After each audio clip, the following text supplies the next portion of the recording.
이어서 사회부 김태일 기자. 네, 대개들 결혼 준비할 때 보면은 여성들이 왜 나 혼자 결혼하냐, 같이 하는데 왜 나만 바쁘냐, 관심이 없냐 이렇게 해서 서로 싸우기도 많이 하고요. 맞아. 오늘 이 사건의 주인공 커플들은요, 그 반대입니다. 네.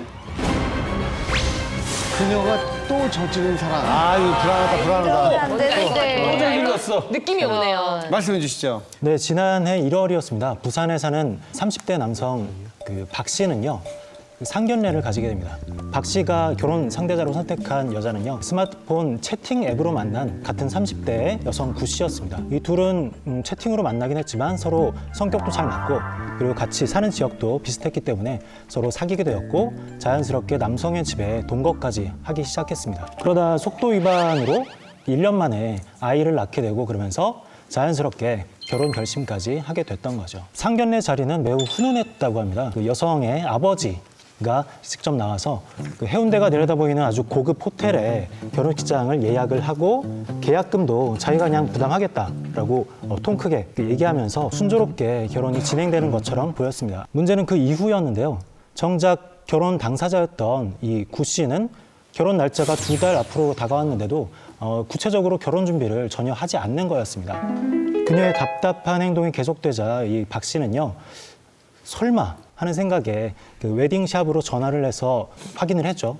그런데 이 전화를 통해서 아주 황당한 대답을 듣게 됩니다. 결혼식장 자체가 아예 예약이 들어가지 않았던 겁니다. 뭔가 수상하다고 느낀 박 씨는요, 구 씨에 대한 뒷조사를 조금 해봤는데요. 이걸 통해서 한층 더 충격적인 사실을 접하게 됩니다. 예비 신부 구 씨는 이미 10년 전에 결혼한 유부녀였고요. 아이까지 2명이나 있었습니다. 와, 대박이다. 이름도 가짜였는데요. 구땡땡이라고 소개했던 자기 이름은 이 여성의 둘째 딸 이름이었습니다. 구 씨는 이미 결혼한 진짜 남편의 성씨가 구 씨였던 거고요. 이 여성은 구 씨가 아니라 이 씨였습니다. 어떻게 근데 동거를 하지? 어떻게 계속. 이제 그거를 이제 설명해 주실 거예요. 아유, 급하기도 해라. 이런 거짓말 같은 상황에 분노한 박 씨가 당연히 이 씨에게 따져 물었겠죠. 그제서야 이제 이 씨는 그 모든 사실을 털어놓게 됩니다. 10년 전에 결혼한 이 씨는 남편의 직장이 멀리 있었기 때문에 주말 부부 생활을 시작을 했고요. 그런데 남편 직장의 일이 바빠지면서 뭐 한 달에 한 번 또는 2달에 한 번 이렇게 집에 오는 날짜가 점점 뜸해지고 자연스럽게 부부의 사이는 좀 멀어지게 됐습니다. 두 아이를 남편의 도움 없이 홀로 키우면서 또 그 살림살이까지 도맡아 해야 됐기 때문에 이 씨의 스트레스는 상당히 쌓여만 갔고 우연히 둘째 딸의 스마트폰을 통해서 채팅 앱을 발견을 했던 거죠. 그래서 그 채팅 앱으로 간간히 사람들을 만나면서 그런 외로움을 달랬는데 그때 박 씨를 만나게 된 겁니다. 박 씨에게 빠져서 살다 보니까 이렇게 아이도 낳게 되고 결혼 얘기까지 오가게 되면서 상황은 걷잡을 수 없이 커지게 된 거죠. 막상 결혼 날짜까지 잡고 보니까 덜컥 이 씨는 겁이 났고 두 번째 결혼 준비를 적극적으로 하지 못하게 된 겁니다. 와, 진짜 간도 크다. 네, 이 씨의 이런 사정을 다 들은 박 씨는 그래도 화가 풀리지 않았고 너무나 괘씸했기 때문에 위자료 청구 소송을 제기하게 되었습니다. 이러므로 해서 자연스럽게 그 원 남편인 구 씨도 아내의 외도 사실을 알게 되고 위자료 청구를 하는 이혼 소송을 함께 내게 되죠. 양쪽으로 소송에 걸리게 된 겁니다. 결국 이 씨는 박 씨에게 위자료 2천만 원 그리고 원 남편인 구 씨에게는 이혼과 함께 위자료 3천만 원을 지급하라는 법원의 판결을 받았습니다. 언니 근데 말이 되나요 그게? 왜냐면 남편이 있는 상태에서 동거남과의 사이에서 아이를 얻었는데 그 임신 사실을 남편이 그럼 몰랐다는 말인가요? 임신 사실을 숨기기 위해서 초기에는 배에다 붕대를 감거나 그리고 두꺼운 옷을 입음으로 해가지고 남의 눈을 속였고요. 점점 배가 불러오면서 요새 좀 힘들어서 친정에 가서 좀 쉬고 오겠다라고 온갖 핑계를 대면서 남편을 아예 만나지 않았던 겁니다. 근데 남편 입장에서 정말 황당했던 건요. 아내의 외도가 이번이 처음이 아니었다라는 겁니다. 아니 처음이 아니면 대체 그 첫바람은 언제 이렇게 핀 건가요? 네, 아내의 첫 외도는 결혼한 지 약 3년도 채 되지 않은 시점에서였는데요. 더 충격적인 건 그 남편과 이 사이에 기르고 있는 둘째 딸이 그 바람을 피워서 밖에서 나와서 들어온 딸이었다는 점입니다. 근데 남편 구 씨는 자기도 오랫동안 집을 비웠고 그런 책임감을 좀 느꼈는지 아내를 용서하고 두 아이를 남편이 보살이. 함께 길러왔던 거죠. 근데 그런 지가 이제 4년도 채 되지 않아서 아내가 두 번째 바람을 피웠던 겁니다. 그 상견례 자리에 왔던 분들이 예전에 우리가 뭐 뉴스에서 봤듯이 돈을 주고 고용한 뭐 그런 연기자들인지 아니면 진짜 가족인지 그게 궁금하네요. 가족일 수가 없었겠죠. 아무리 딸이 이쁘다고 해도 그런 거짓말을 같이 할 친부모는 없었을 겁니다. 당연히 돈을 주고 데려온 가짜 아버지였고요. 이런 상황에서도 그 가짜 부녀는 시나리오를 하나 짰습니다. 상견례에 나온 아버지는 자신을 길러주기만 한 양아버지이고 친아버지는 칠성파의 두목이다라는 황당한 거짓말까지 했는데요. 자신의 불우했던 어려웠던 어린 시절을 어필함으로 해가지고 좀 연민을 불러일으키기 위해서 그러지 않았나 싶습니다. 그러면서도 또 나한테 나중에 뭐 해코지나 이런 거 하려면은 뭐 보복당할 각오에 뭐 이런 약간 엎어 놓는 것도 뭐 있는. 그런 나름의 걸 수도 계산이. 있죠. 예. 아, 이제 애가 셋인데 애 아빠도 셋이에요, 지금. 그러네요. 막장 중에 지금 완전 막장인데 반성을 해도 천번 만번 반성을 하고 빌어야 될 텐데 그런 마음가짐을 가지고 있습니까? 아마도 이 씨는 그런 반성을 하거나 용서를 구할 시간조차 없었을 것 같아요. 박 씨와의 소송이 진행되는 과정 중에 또 다른 사건에 연루가 돼서 구속 수감되었거든요. 네 번째 남편이 또 있었어요? 그렇진 않고요. 이건 이제 황당하게도 그 혐의는 사기였는데요. 스마트폰을 통해서 중고 거래를 하는 앱을 했거든요. 그래서 거기서 사기를 친 게 몇 년 만에 들통이 나서 실형 1년 2개월을 받고 구속 수감이 된 거죠. 가지가지. 다행이라고 할 수 있는 게 물론 한 여자를 통해서 뒤통수를 맞긴 했지만 아이들에 대한 애정이 각별했던지 양육권자 지정 청구를 통해서 각자의 아이를 지금도 뭐 성실하게 기르고 있다고 합니다. 아내의 뜨거운 화풀이 말씀해 주시죠. 결혼 10년차 주부 한모 씨가 있습니다. 이 한 씨는 최근에 이 남편의 행동이 좀 이상해졌다는 걸 느끼기 시작했어요. 왠지 모르게 여자가 생긴 것 같다. 이런 느낌을 이제 지울 수가 없었던 거죠. 그래서 그때부터 이 남편의 소지품을 하나씩 둘씩 살펴보기 시작합니다. 그러다가 어느 날 진짜로 이 남편의 꼬리를 딱 붙잡은 거죠. 핸드폰을 보는데 유달리 여러 번 그리고 오랫동안 통화한 여성이 있다는 걸 알게 된 겁니다. 바로 남편과 같은 직장에 다니는 27살 이모 씨였던 거죠. 한 씨는 어쩔 줄을 몰라 하다가 마음을 고쳐먹고 이모 씨를 불러보기로 합니다. 그러면서 전화를 걸죠. 지금 당장 좀 만나야겠다. 만나서 얘기 좀 하자. 라고 하면서 자기 집으로 불러들여요. 처음에 한 씨는 이 씨와 이야기를 좀 해볼 생각이었던 겁니다. 단판도 좀 지어볼 생각. 근데 막상 얼굴을 딱 보니까 갑자기 그동안 쌓아뒀던 이런 절제심이 와르르 무너지면서 그때부터 폭행을 행사하기 시작합니다. 처음에는 무릎을 꿀려가지고 머리채를 휘잡아요. 그래서 막 머리를 쥐고 흔들다가 분이 안 풀린 거죠. 그때부터 손에 잡히는 대로 쥐고 휘두르기 시작합니다. 처음에는 아이들이 이제 학교에서 쓰는 게 피리 리코더라 그러죠. 예. 그걸 가지고 때려요. 아팠겠다. 그걸로도 안 끝나니까 이제 그 다음부터는 벨트를 가지고 때려요. 벨트를 때리다가 이제 버클이 아프잖아요, 그죠? 버클로 또 때려요. 거긴 진짜 아프지 않을까요? 예, 근데 거기서 끝나지 않습니다. 그 다음에 다리미가 손에 잡히니까 다리미로도 때려요. 예, 이제 이때부터는 이제 사태가 심각해집니다. 이미 제정신이 아닌 거죠. 그죠? 이제 분노가 치밀어 오르니까. 근데 때마침 부엌에 물이 끓고 있었던 거죠. 어머, 그거 안 되는데. 그 물을 그냥 그 여자분한테 끼얹어 버립니다. 그래서 이 내연녀인 이 씨는 전치 2주 그리고 2도 화상을 입게 돼요. 근데 이게 특히 이제 뭐가 문제였냐면은 이 씨가 이렇게 머리가 좀 길었나 봐요. 한 씨가 이게 머리채를 자꾸 흔들다가 너무 화가 나니까 가위로 머리를 확 잘라버려요. 그것도 비정상. 그 와중에서도 이 씨는 도망을 안 칩니다. 그러고 있으니까 이제 한 씨는 더 화가 난 거죠. 그러면서 이제 쪽지를 하나 딱 내밀어요. 내일까지 본부인한테 3천만 원의 위자료를 준다. 라고 각서를 쓰라고 그럽니다.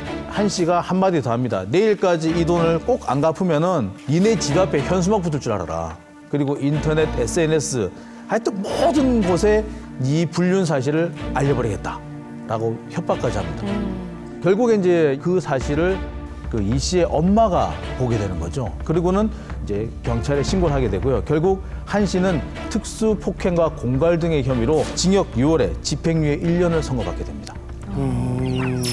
야, 가끔 이런 경우 있는 것 같아요. 그러니까 원래 잘못을 한 사람보다 너무 호되게 당하면 그 사람이 좀 괜히 불쌍해지고 좀 그런데. 애초에 잘못한 사람인데도. 네. 아, 그게 좀 겁이 없을까? 저 같으면 무서워서 못 갈 것 같은데. 그러니까 처음 전화할 때만 해도 그렇게 녹이 등등한 소리는 아니었던 거죠. 목소리 자체가. 설마 이 사람이 그 정도까지 폭행을 그리고 뭐 내가 물 한 잔 정도는 맞아주지 뭐 이런 생각도 좀 객기도 있었던 것 같고 대화로 풀어보자고 하니까 별 의심 없이 갔던 거죠.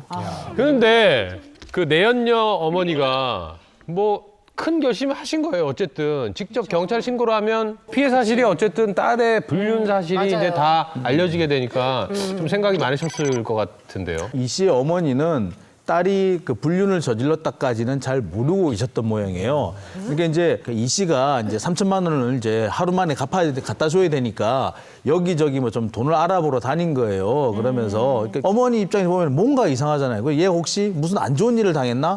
회사에서 무슨 일이 있나? 싶어서 얘기를 했는데 실은 엄마 내가 그 유부남하고 어째가지고 이렇게 됐어라고 말을 못 하잖아요. 그러니까 사실은 내가 좀 오해를 좀 사가지고 이런 일을 좀 당했다.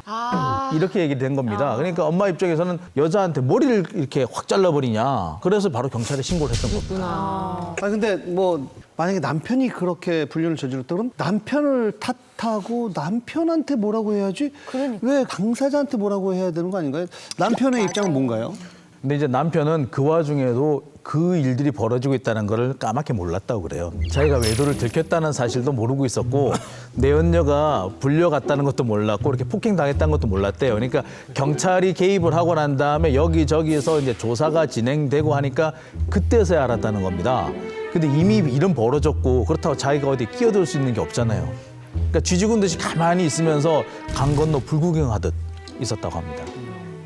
진짜 한심하네요. 그러니까 그래서 결국 이 막장 드라마 같은 이 사건이 지금 어떻게 결말이 난 건가요? 근데 지금 이제 아내의 입장에서는 그 이혼 청구를 할 계획이라고 하고요. 이 남편하고 내연녀 관계 같은 경우에는 이 내연녀가 도저히 이제 회사를 다닐 수 없는 지경이 된 거죠. 그러면서 이제 회사를 그만두게 됐고 그러면서 두 사람의 관계도 자연스럽게 이 정리가 됐다고 합니다. 결국 모든 사람이 불행해지는 그런 결말이 되고 만 거죠. 참 남편도 기자계 차도녀 보험 전문 리온희 기자. 죽은 자에게는 말이 없다고 하잖아요.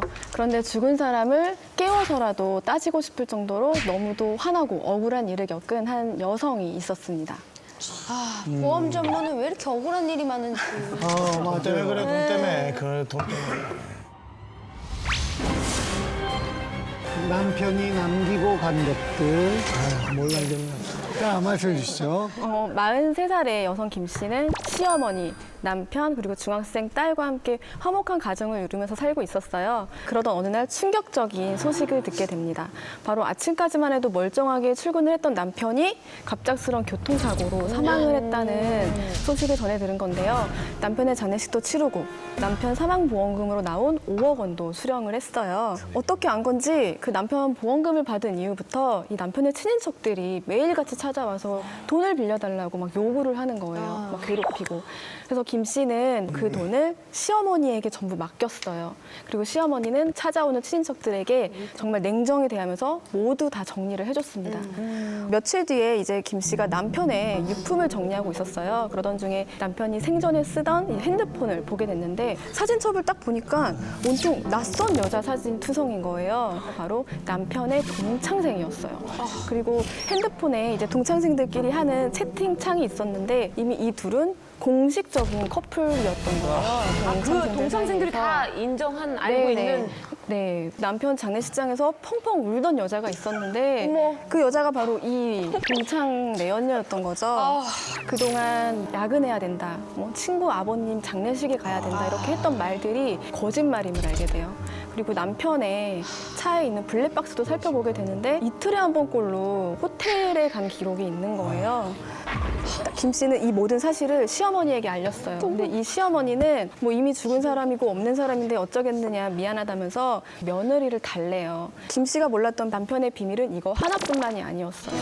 사식구제를 보내고 나서 이제 남편의 유품들을 좀 태워서 보내주려고 정리를 하는데 그 유품 속에 몇 통의 편지가 있는 거예요. 보낸 사람은 바로 남편의 직장 후배 여직원이었던 정 씨였어요. 설마. 다른 사람이잖아. 설마. 네, 다른 여성이. 뉴페? 그리고 편지 내용을 읽어보니까 둘은 연인 관계가 확실한 거예요. 그럼 3달인 거예요? 그렇게 정신없는 와중에도 전세 만기가 다가오고 있었어요. 김 씨는 시어머니에게 어차피 남편 보험금도 있으니까 이 집을 사버리자라면서 어머니에게 보험금을 달라고 얘기를 했어요. 근데 시어머니 행동이 좀 수상한 거예요. 보험금 얘기가 나올 때마다 통장을 잃어버렸다는 둥, 뭐 도장이 없다는 둥 막 핑계를 대면서 계속 보험금 주는 거를 미루고 있는 거예요. 그래서 은행에 볼 일이 있다면서 좀 시어머니를 은행으로 유인을 해서 그 통장을 확인해 보니까 통장에 5억 원이 원래 들어있어야 되잖아요. 근데 1억 원밖에 안 나온 거예요. 어디다 쓰셨지? 김 씨가 이 입출금 내역을 확인해 보니까 이 두 명의 내연녀에게 각각 2억 원씩 지급이 됐어요. 시어머니가? 네, 시어머니가 이 두 명의 내연녀에게 2억 원씩 각각 지급을 한 그 기록이 남아 있는데 이 사건의 모든 전말은 이랬어요. 이 남편이 사망한 다음에 직장 여성 그 후배 정 씨 있잖아요. 그 정 씨가 시어머니를 찾아왔어요. 정 씨는 이미 임신 8개월에 좀 배가 많이 부른 상태였는데 내가 아이를 낳을 의미가 사라졌다면서 같이 병원에 가달라고 부탁을 했어요. 근데 8개월이면. 네, 근데 그 과정에서 이 임신한 아이가 또 아들인 것을 알게 돼요. 그래서 제발 그 아이를 낳아달라면서 정 씨에게 무릎을 꿇고 부탁을 하는 거예요. 그거에 대한 조건으로 2억 원을 정 씨에게 줬던 거예요. 완전 드라마네. 네, 근데 그리고 나서 또 며칠 후에 이번엔 동창 내연녀 그 여자가 찾아왔어요. 그 내연녀는 또 임신 5개월인 거예요. 어머.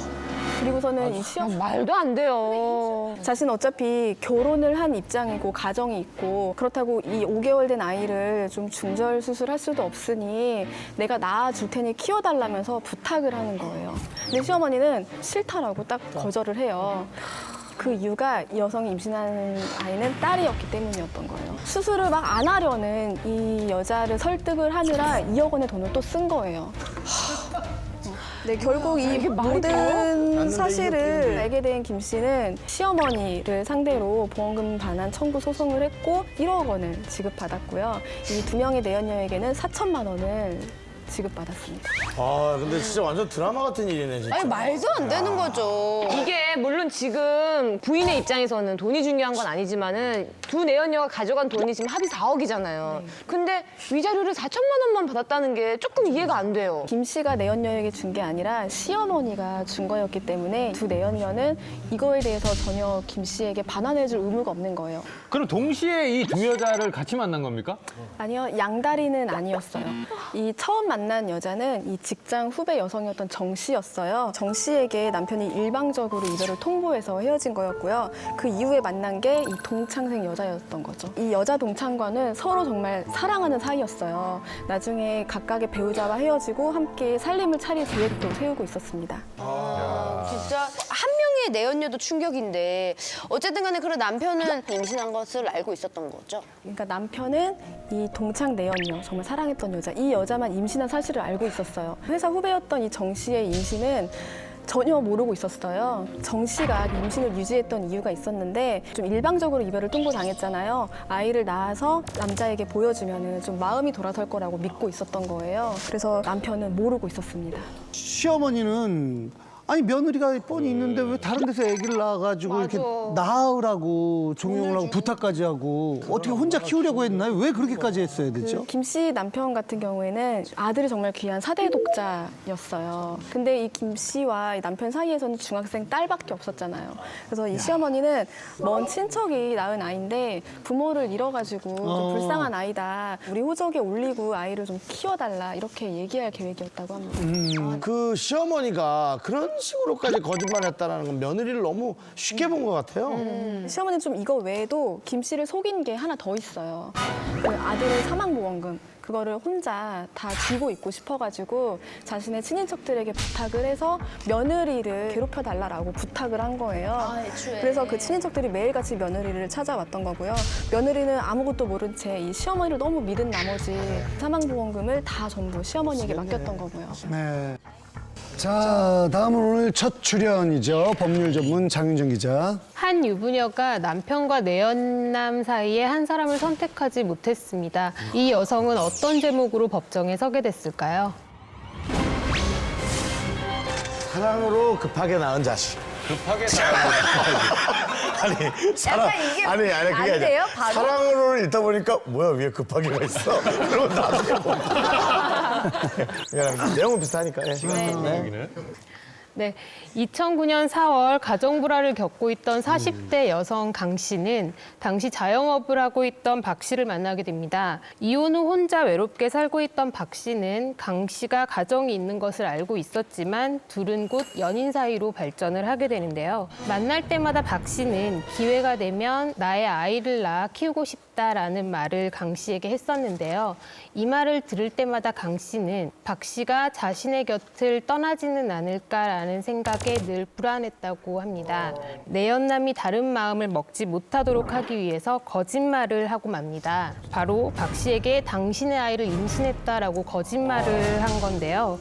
이 말을 들은 박 씨는 뛸 듯이 기뻐하면서 꼭 아이를 낳아 키우자라고 말을 했고 강 씨는 당신의 아이를 임신했기 때문에 내가 그동안 일을 하지 못하게 됐다. 그러니 나에게 양육비를 달라고 말을 했는데 조금도 머뭇거리지 않고 매달 100만 원씩을 양육비로 강 씨에게 지급을 해줬다고 합니다. 아니 그럼 그 앞에 그 여자는 이혼한 여자인가요? 아니요, 지금 이혼을 가정이 하니까요. 있는 상태. 집안이 있으면서 그렇게 한 거라고요? 네네네. 저기 처음부터 좀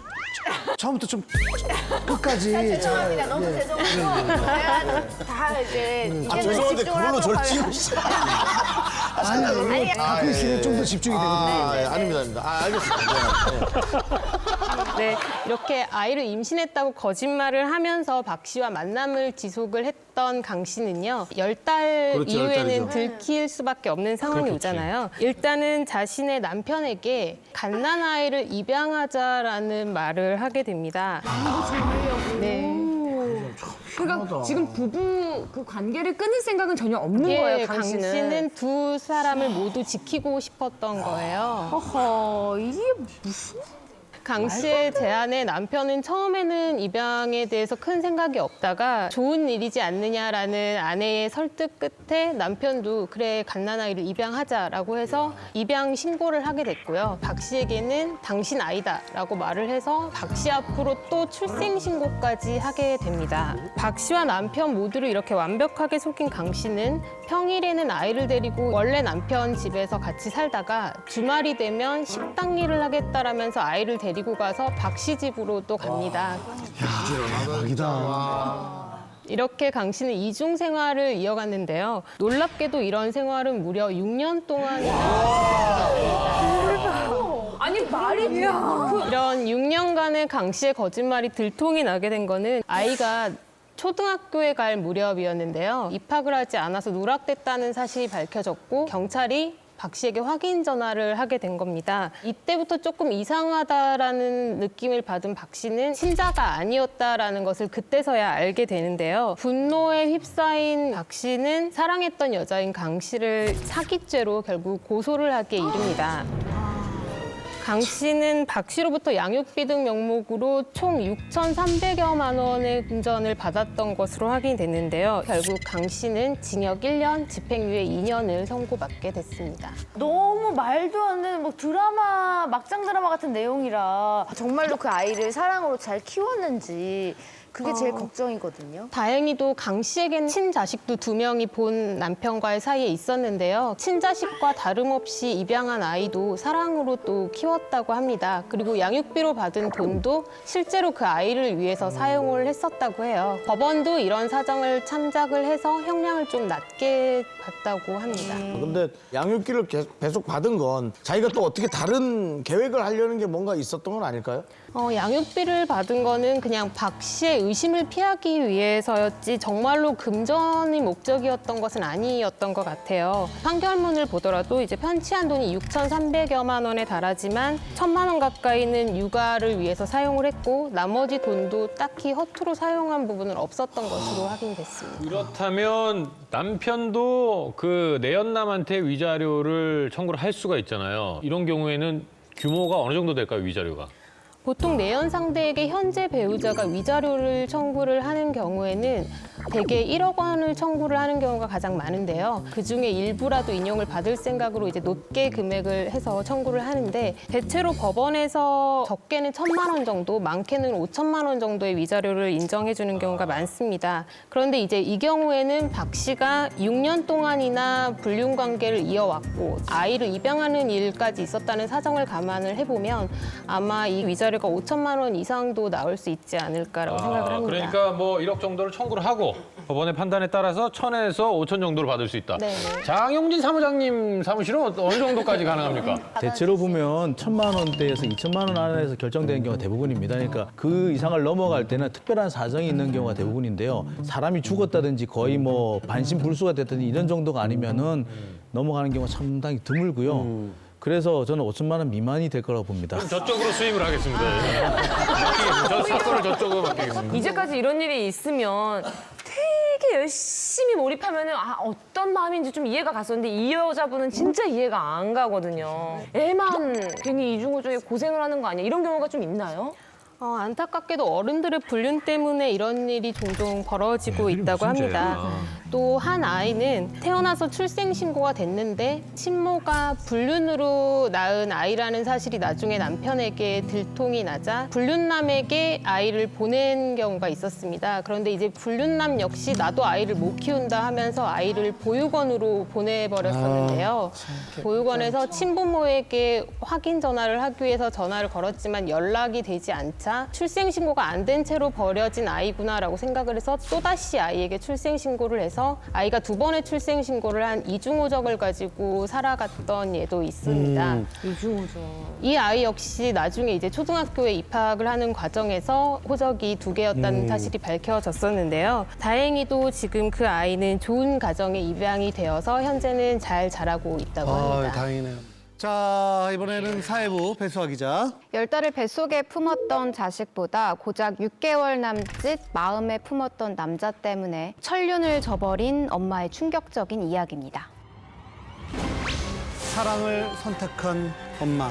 네, 27세 안모 여성의 이야기인데요. 이 안 씨에게는 슬하에 2명의 자녀가 있습니다. 그런데 이 남편이랑은 좀 사이가 좋지 않았어요. 그래서 좀 사소한 이런 다툼도 잦았고 의견 차이가 많아서 이 안 씨는 이제 남편이랑 헤어질 생각을 하는 거예요. 근데 그러던 찰나에 안 씨가 직업 군인이던 박 씨를 만나게 됩니다. 그러면서 이 박 씨와 이제 내연 관계를 맺고 이제 관계가 이제 점점 발전이 됐는데 하지만 이렇게 꼬리가 길면 잡히듯이 남편에게 이 박 씨와 안 씨의 이 비밀스러운 관계는 결국 들키고 맙니다. 근데 남편과 그래서 결국에는 안 씨는 이혼을 하기로 합의를 한 거예요. 그리고 이 2명의 자녀는 이제 안 씨가 키우기로 했습니다. 그렇게 이 직업군인이었던 박 씨의 집에서 안 씨와 어린 2 자녀들과 함께 동거 생활이 시작이 됐는데요. 이 2 사람 너무 좋은 거예요. 알콩달콩 핑크빛 미래를 꿈꾸면서 우리 결혼을 나중에 꼭 하자 이렇게 약속을 합니다. 하지만 현실적인 문제에 바로 부딪히고 말죠. 일단 박 씨는 초혼이지만 안 씨는 이혼녀에 자녀도 2명이나 있었고 그렇기 때문에 자녀가 2명이면 좀 결혼 승낙을 받기 어렵지 않을까라는 생각을 합니다. 그래서 급기야는 이 부모님에게 1명이다라고 이렇게 속이는 일이 벌어졌는데요. 하루하루 이렇게 고민이 깊어지던 이들은 결국 해서는 안 되는 일을 벌이기로 결심을 합니다. 지방에 거주하던 박 씨의 부모님에게 인사를 드리는 날인데요. 그때가 이제 명절을 앞두고 있어서 버스터미널이 굉장히 좀 번잡스러웠던 거예요. 근데 그때 첫째 아이 말고 3살배기 아들을 유기하기로 부모님께 인사를 드리러 가는 날에 안 씨는 이제 아이랑 같이 터미널 1층 대합실에서 아이 손을 잡고 눈치를 계속 살피는 거예요. 아이를 언제 버릴까. 유기할 기회를 엿보다가 아들의 손을 놓고 달아나면 아이가 자꾸 엄마를 따라와요. 그러면 또 다시 아이 손을 잡고서 또 있다가 또 아이 손을 놓고 또 달아나면 아이가 또 따라오는 거예요. 이렇게 계속 하기를 3차례 시도를 했는데 결국 아이가 자꾸 엄마를 따라오니까 이번에는 이제 안 씨는 아이를 데리고 2층에 있는 대합실에 가서 거기에 있는 직원에게 아이를 맡깁니다. 이 아이가 1층에 있는 흡연실에 있던데 이 아이 부모를 잃어버린 것 같다. 이 아이의 부모를 찾아달라라면서 이렇게 뻔뻔한 거짓말을 하게 되는데요. 그리고 나서 아이를 맡기고 나서 그리고 안 씨는 예약한 고속버스를 타고 떠납니다. 박 씨의 부모님에게 인사를 드리러 떠나는데 근데 안 씨도 엄마이긴 했나 봐요. 그래서 아이를 이렇게 버리고 고속버스를 탔는데 마음이 좀 불안했는지 그 182라는 이제 경찰에 문자를 보냅니다. 동서울터미널에 잃어버린 아이가 지금 부모를 찾고 있는 것 같다. 이 아이를 잃어버렸으니 뭐 경찰 수사를 해주세요. 이렇게 문자를 보냈고 경찰이 이제 좀 아이를 보고 뭐 이렇게 여러 가지 정황상 왠지 이거는 아이가 부모를 잃어버린 게 아니라 아동을 유기한 사건이 아닌가라는 의심이 이제 들었던 거죠. 그래서 안 씨에게 아이의 사진을 보면서 혹시 당신의 자녀가 아닙니까? 라고 했는데 안 씨는 아니다. 내 아들은 아니다라고 발뺌을 했다고 해요. 그래서 CCTV를 수사를 했고 그 CCTV 속에서 안 씨가 아이를 유기하는 장면들이 고스란히 나타났던 겁니다. 그래서 결국 뭐 이들의 극악무도했던 그런 범행은 단 하루 만에 바로 밝혀지게 됐어요. 결혼 승낙을 받기 위해서 자신의 3살배기 둘째 아이까지 버리면서까지 그렇게 부모님을 뵈러 갔던 이 두 사람은 결국 아동복지법 위반으로 이 박 씨는 헌병대에 끌려갔고요. 그리고 뭐 안 씨는 징역 1년에 집행유예 2년, 보호관찰과 40시간의 아동학대 치료 강의 수강 처분을 받았습니다. 근데 그 이후에 아이는 어떻게 됐어요? 아이는 엄마한테 다시 돌아가지는 못했어요. 경찰이 이제 조사를 한 그 수사관의 말에 따르면 남편이랑 이제 합의를 본 게 첫째 아이는 이 여성이 키우기로 하고 이제 전 남편은 둘째 아이가 키우기로 합의를 해서 결국 지금 그 3살배기 둘째 아이는 전 남편이 키우고 있다고 하네요. 그 두 남녀는 만난 건 어디서 만나게 된 거예요? 이 안 씨가 전 남편과 사이가 이제 계속 좋지 않았는데 동창회를 간다고 속이고 소개팅을 간 거예요. 소개팅이요? 어쨌든 유부녀의 신분으로. 그럼 뭐 처음부터 애가 없다고 거짓말을 한 것도 아니고 굳이 왜 애가 한 명이라고 거짓말을 한 겁니까? 이 직업군인 박 씨의 부모님이 그 집에 갑자기 이제 들이닥친 거예요. 둘이 동거를 하는데 그때 마침 첫째 아이가 있었어요. 그래서 둘째 아이는 이제 그 자리에 없어서 박 씨의 부모님은 첫째 아이만 있는 건가라는 이런 생각을 하고 있었고 그래서 이제 두 사람은 갑작스런 부모님의 등장에 당황하면서 이미 첫째 아이는 들킨 상황이니까 어쩔 수 없고 그럼 둘째 아이만이라도 좀 없다고 이렇게 하자 하고 아이를 유기를 한 거죠. 아, 어쨌든 뭐 굉장히 답답하고 짜증나고 예, 안타깝고 그렇네요. 자, 이어서 2위 문제입니다. 남편의 바람에 화가 나 함께 모은 지폐 70장을 뭘 한 아내? 겟한 아내. 어? 겟? 겟. 겟. 약간 좀 비슷한 느낌이 돼. 어쨌든. 예? 씹어먹은? 우리가 많이 쓰는 표현 있잖아요. 이거 그냥 뻔한 거. 먹어버렸어. 취득! 삼켜! 씹어먹은? 아니, 그렇게 우리가 야. 꿀꺽한! 꿀꺽.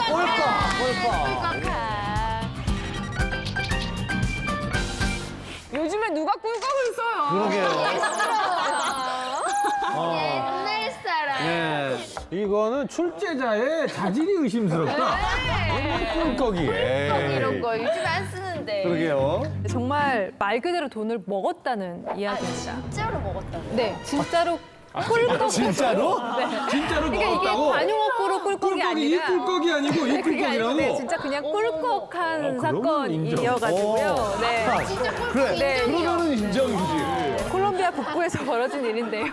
어느 날 병원에 복통을 호소하는 28살 여성이 실려옵니다. 그런데 이 의사가 이 여성에게 뭘 먹었냐, 뭐 언제부터 아팠냐 아무리 물어봐도 이 여성이 답을 하지 않는 거예요. 그래서 의사들이 나중에는 억지로 엑스레이를 찍게 했는데 이제 뱃속에서 수상한 물질 수십 개가 이제 그 안에서 발견이 됩니다. 그래서 처음에 의사들은 이게 마약 봉지인 줄 알았다고 해요. 그래서 신체에 숨겨가지고 오는 마약 거래상인가 보다라고 생각을 했었는데 배를 열어보니까 이게 전부 다 지폐였던 거죠. 지폐가 총 57장이었다고 합니다. 네, 저 상태로 이제 소화가 다 되기 전에 꺼냈던 겁니다. 이 여성이 삼킨 지폐 70장은 하나로 한 794만 원 정도 되는 상당히 큰 돈이었어요. 사실 이게 휴가를 대비해서 남편이랑 같이 여행을 가려고 모아놨던 돈인데 우연한 기회에 남편이 외도를 한다는 사실을 알게 된 거예요. 그리고 남편이 이제 나는 너랑 더 살지 않겠다. 그리고 집을 떠나는데 적반하장으로 돈 절반을 내놔라. 사과하라라고 요구를 했다는 거죠. 여기에 너무 화가 난 여성이 이제 그냥 지폐를 꿀꺽꿀꺽 삼켜버린 겁니다. 신용카드 도난 신고 알고 보니 뭘 잡으려던 주부의 꼼수. 남편! 그렇지. 그렇지. 남편 바람. 이거 안 하죠. 불륜! 남편의 외도! 불륜. 자, 지금 아주 알고 보니? 좋게 접근하고 있습니다. 간통 현장. 간통 현장? 네. 불륜 현장!